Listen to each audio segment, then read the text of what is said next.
Hi, welcome to another episode of Hot Takes. Now we're going to be talking about John Swinney and an unusual decision that he's made with regards to possession of certain materials. But before we do, I've done a video about John Swinney on my other channel, Silver Fox Scotland. Let's go across and have a look at that. It's all to do with how much money they're spending on certain groups as opposed to other groups. Probably won't come as a surprise, but it's nice to see it confirmed. So go and check out Silver Fox Scotland, the other channel. I'll put a link down below. Now, Swinney has come out today and he said that he wants Scotland to legalise the possession of pharmaceuticals, of drugs. He wants this in a bid to curb the ferociously high drug deaths. Now, I believe one thing cannot possibly do the other. If you legalise it and then it's easy to buy, then more people will use it, surely. Now, unless you are actually taking control of the trade and therefore controlling the quality and the strength of the product and making it available in government-approved sources, then you're not going to stop the problem. Because even if it's legal to possess it, you don't know what's gone into it, and you're still going to be sold the same old shit to get your high. People will abuse more because it's now okay to carry. You don't have to be very furtive about it.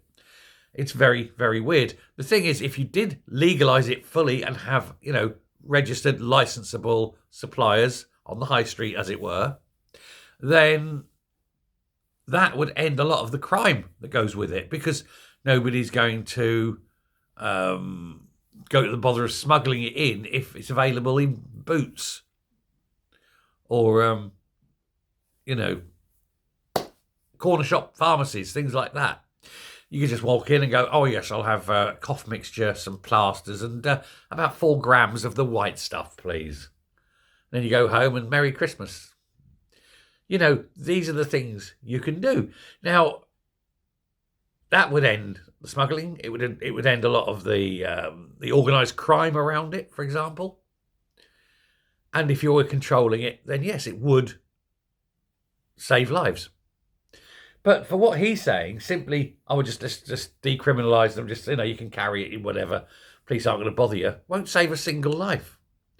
No joined up thinking going on here. The man's an idiot, a buffoon. They tried it in Portland, in Oregon, didn't they? They decriminalised it, made the problem so much worse. It was like a zombie city. It literally was. It was just people wandering around the streets like zombies because the police were powerless to do anything about it. So there is an answer to the problem, but just decriminalising it is not the answer. But there again, John Swinney's idea, wasn't it? So, yeah, they'll go with it. We'll just decriminalise it. Apparently he's been in talks with the police and the UK government, thinking that the Labour Party would be more amenable than the Tories. The Tories have always said no. But with this lot, yeah, probably will say yes, because they don't like confrontations. But then, as I say, it'd be like Invasion of the Zombies, wouldn't it? When they filmed the World War Z, as they called it, World War Z, they filmed that part of that in Scotland because they needed somewhere that looked post-apocalyptic. So they thought, Scotland. No shit, genuinely true.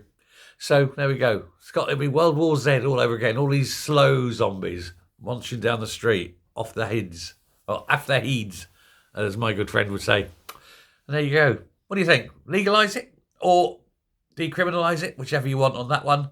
Or should it actually just be openly supplied by licensed shops? It's interesting. Take your pick. Let me know. Thanks a lot. Bye.